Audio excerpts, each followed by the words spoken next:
My name is Jackie Payne, and I'm the executive director of Galvanize USA, Galvanize Action, and a separate disconnected PAC, the One for All Committee.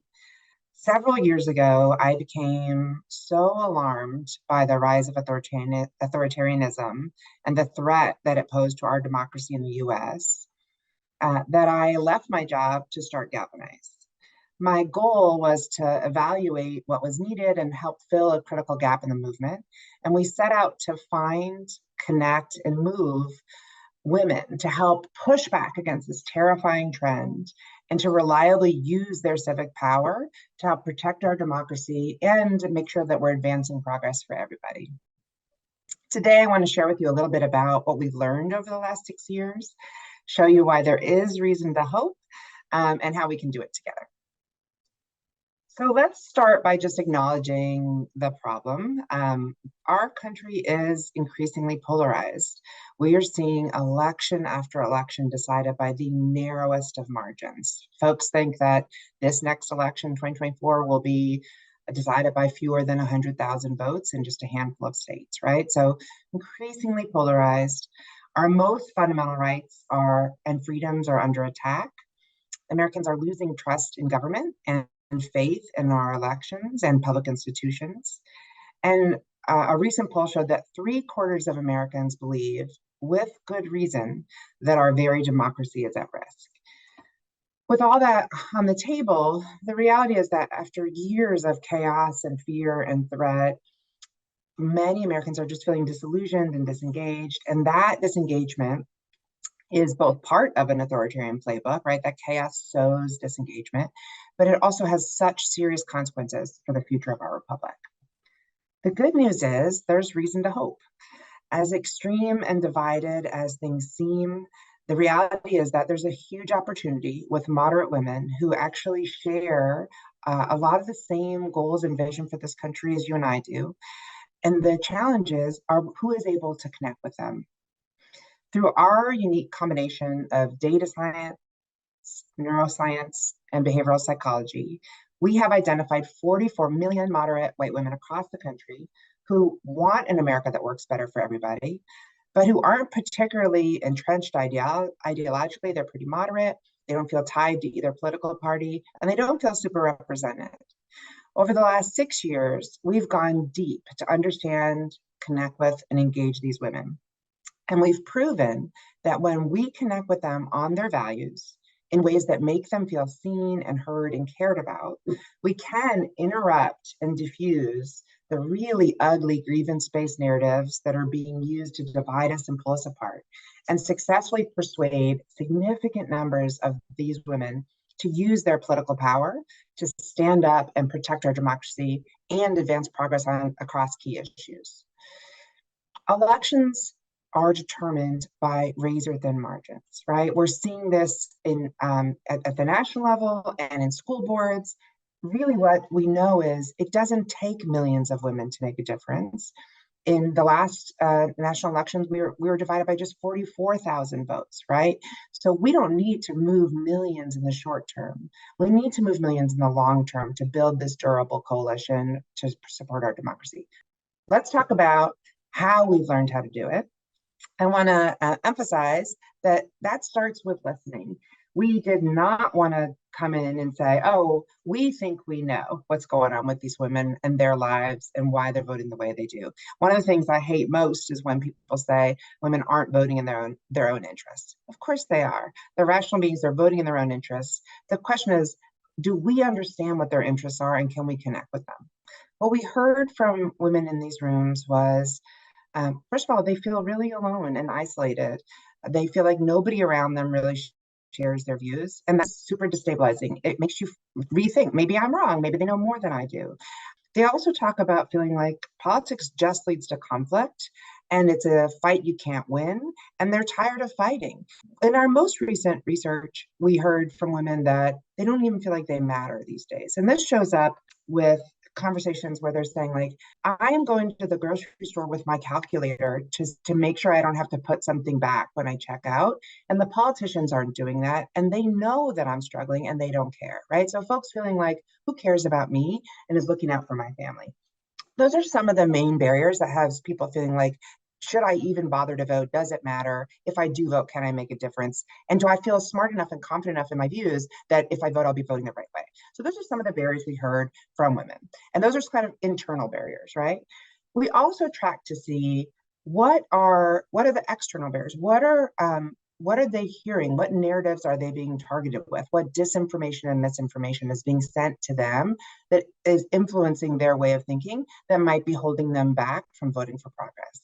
In 2021, we did a huge survey where we evaluated all of the narratives that white women were being shown and what that they believed, right? And what we saw was the immigration narrative was super effective. The idea of a border crisis was very effective at making women feel fear and threat and start to look for a strongman leader. So we saw that the immigration crisis operating to drive women towards a feeling of, I need a strongman to protect me, and I need to look for a more authoritarian leader to help me here.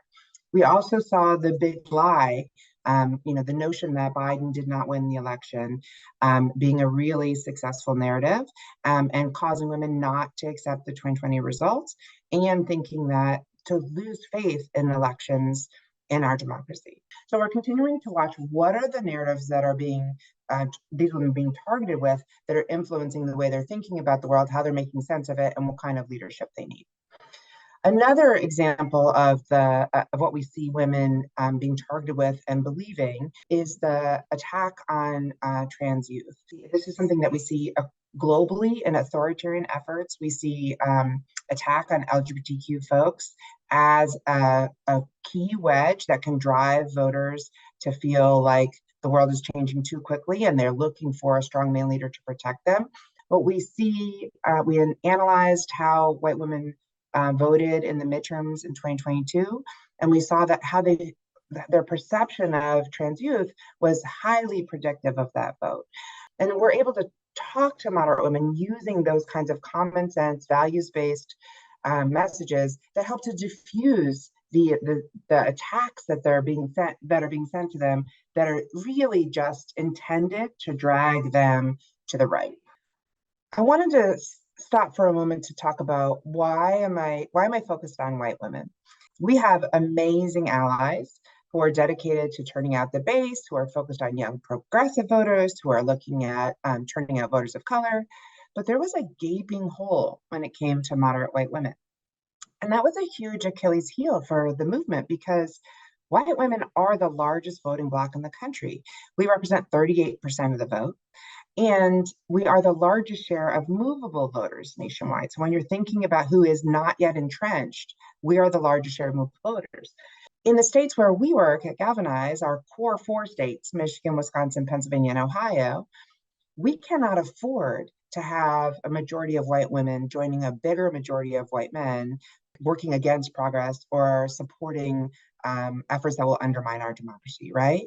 We have got to build a durable multiracial coalition that includes more of these moderate, movable white women.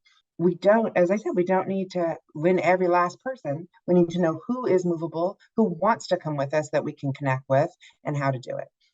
We are an extraordinarily rigorous research-based organization. Everything we do is that we kick the tires on everything. We have a whole research team. And we work with some amazing partners. One of our partners is called Grow Progress. We work with them to develop a national survey of white women that allowed us to draw on our previous research. So what did we learn from our early research about what those barriers are and what the drivers of white women's political behavior are? What are the key traits associated with their political behavior? Once we identified those traits, we created a national survey of white women and we gathered their values, beliefs, opinions, and attitudes. And we were able from there to create clusters. And what you see on this chart here are 5 different clusters of people. Think about sorting your people who are sorting apples with apples and broccoli with broccoli, right? So we've got people and their different sets of traits here, all 5 groups.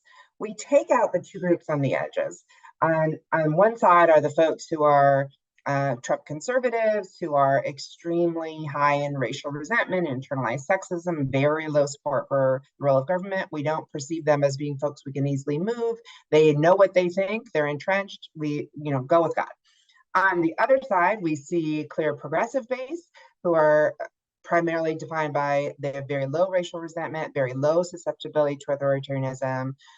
What we're really looking at are these three groups of folks in the middle who are we would consider to be the persuadable universe. What are their core values? What are the things that hold them back? What motivates them? Let's talk to each group individually in a way that's really going to resonate and work for them. And we have, over the last few years, figured out how to communicate with them in two primary ways.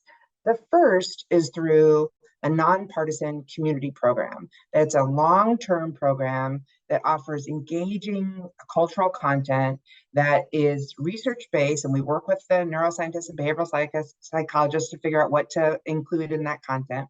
But it's a community program that helps to meet women where they are and drive positive social change. So that's the first version. And then the second approach is by making compelling digital ads and sending them out to our audience. And we'll talk about how we do that. But first, let's look at the community program that we've created. As I said, the community program it's a subscriber program. It really is about offering cultural programming that will address some of these key barriers we've learned about. So one of the pieces of programming we create is called Dear Grace. It's an advice column that's designed for our audience with their core values and concerns and motivations in mind. We chose an advice column because 50% of American women read an advice column every week. We love advice columns. It's a little bit entertainment. It's a little voyeuristic, but we see ourselves reflected in it. And the sort of neuropsych about advice columns is that when someone is being offered advice themselves, their defenses kind of come up, right? We say, hey, wait, I don't want to hear that from you. But when we're reading an advice column, we lean in and watch because the advice is being given to someone else, and our brains just sort of naturally reflect, do I agree with that? Is that the advice I would give? How do I feel about that? And it creates a great opportunity to reflect on what we think about something. And so much of what we're doing here is creating the space for women to think about what they think about current events and what's going on in the world while we're building up their confidence and feelings of agency. So that's what Grace is doing. She offers advice with a pro-social bent. We address any topic that women want to talk about, right? So if they're worried about relationships or money or jobs or childcare, Grace meets them, talks to them about it, reminds them that they're not alone, offers genuinely constructive solutions or links and ways to help them, and also reminds them that they deserve, they deserve childcare. They deserve to be treated with respect, and reminds them to advocate for what they need, whether it's like telling their husband to go pick up his socks or telling Congress to fix the childcare crisis in America. Grace will go there and build up that agency. We've had thousands of requests into Grace asking for advice, and we see women actively engaging and not only asking for advice, but offering advice to other women in the community and taking quizzes and polls and saying, like, I agree with what Grace said, really, engaging and thinking about what they think and then taking a new position. Another component of the program is called In Focus. That's really our community conversations. So here we're trying to create the feeling to actually build community with these women. So this is a whole digital universe, right? Women are subscribers, they're on their website, they're part of a digital community, but we also want to create that feeling of really knowing each other and being in connection to one another. So every month we take on a hot topic. And we work with our research team to say, let's talk about which topic is coming up for women. What should we talk about? What are the concerns? In October, we did one on childcare, and we had this group of women talking about their childcare struggles and what it would mean to them if they had the support they needed. But then we take those clips and we send them out to the whole universe of subscribers so that we can expand that experience so that more and more women can watch it and think, oh, what do women in my community think about this, right? So this is an organic, just a clip of a conversation, right? And when we test this in the lab, we show this to a group of people, and then we have a control group who sees a placebo. When people saw this clip, they were really moved, and they said, even if I wouldn't personally benefit, I would be willing to increase taxes if the money goes to federally funded childcare, right? So, and that's a huge success measure to say, even if I wouldn't benefit, I would increase my own taxes for this. And then when you add to that the fact that people, our audience isn't just watching this clip, but they're actually participating in telling their own story. We know from behavior change research that it's the watching it, it's reflecting on it, and then actually taking the step of writing your own story of what you want to be true is a huge step in then ultimately making you take action for it. I want to move on just to talk about how the other kind of communications we do. So we've got the community-based program, and then we also have the ads that we create. So just like Dear Grace and In Focus, all the ads that we create, the persuasion messages that we design are rooted in our really rigorous research and our values-based. We develop messages in three main areas that women are most concerned about right now. Number one is the economy and making ends meet. That is routinely in our research the number one issue that women are most concerned about and which drives their civic behavior. Number two is abortion and other culture wars. So on the proactive side, abortion is very much a driver. Right now, women are concerned about it. And then on the other side, the culture wars, we're seeing, this is where I talked about what is being used as wedges to divide us.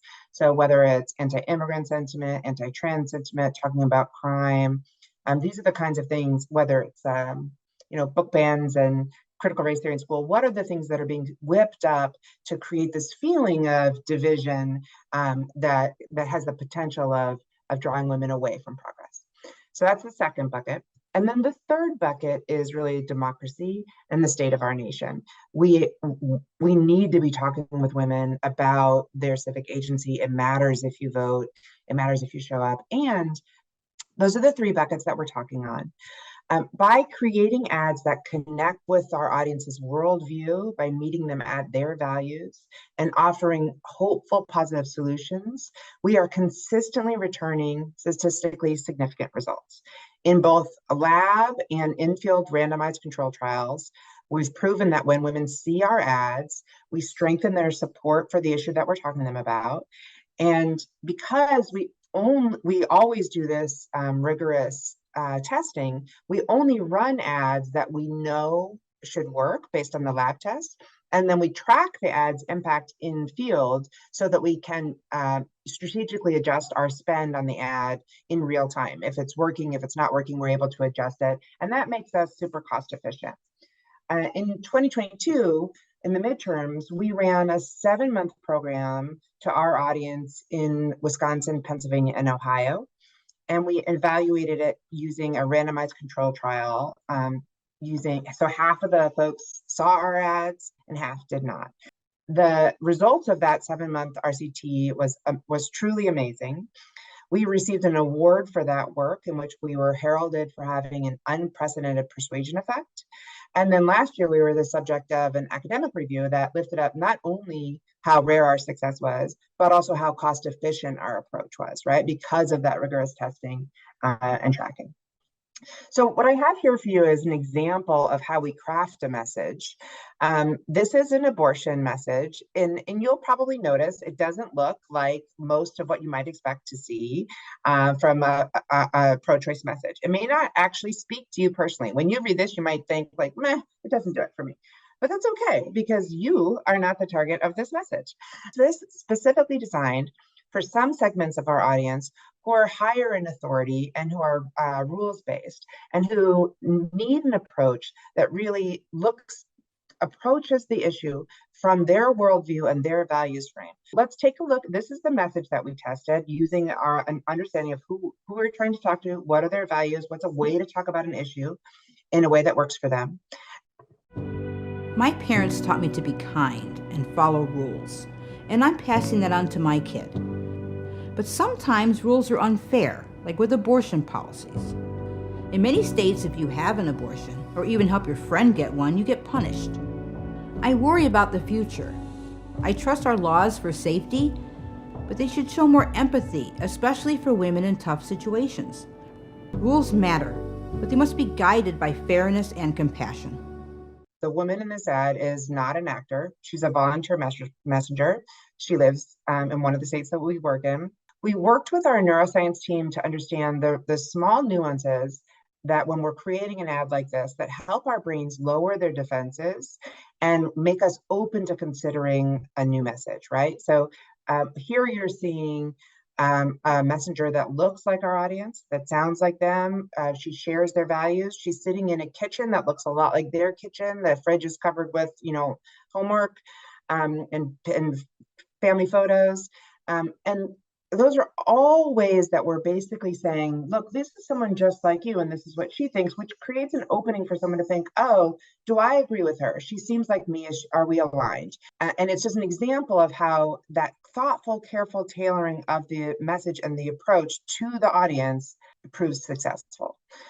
One of the questions I often get asked is, well, how do women see these ads? How do you get it to them?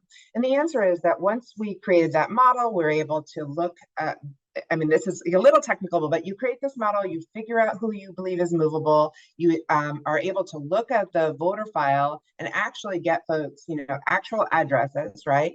And we're trying to target to those folks. We specifically look at the media and consumer data to track where our specific audience is spending their time. What shows are they watching? What social media do they use? Where are they on the web? And then we place our ads in front of them intentionally. I'm sure you've experienced that if you're on Facebook or something and suddenly you're getting an ad directed just to you. So we're the ad that says, watch this, and you could skip it after a few seconds. And so the technology today allows us to track our ads and see if they were watched by a connected device in our target audience's household. How long did they watch the ad for? And how many times did they watch the ad? That allows us to be able to tell, did we saturate the person with that ad? Did they see the ad we need them to see enough times that the data would suggest that would create the movement? And that's part of the cost efficiency. Once they've seen it enough times, then we would stop sending it to them and move on. We are going to be fostering long-term engagement through that cultural programming. We are already on track to reach over 100,000 women this quarter as part of the Galvanize Together subscriber base, and we're going to keep building that and build that community. We're going to continue to develop and deploy ads on those core issues that our women are most worried about and that influence their civic behavior, economy, abortion and culture wars, and democracy.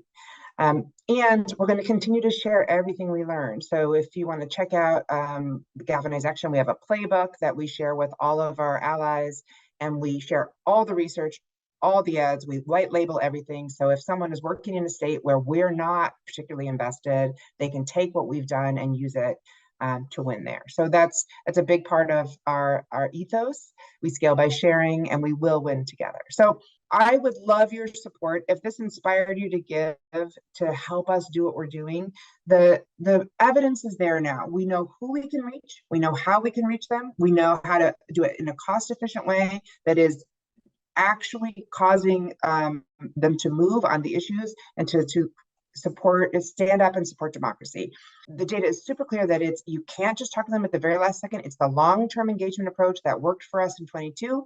We're starting these ads right now. We're running this community program now. And ask yourself, what could you contribute? How many people could you help us reach so that we can make sure we're connecting with these women and having the impact we need to have to save this democracy before it's too late? Thank you so much for joining us today.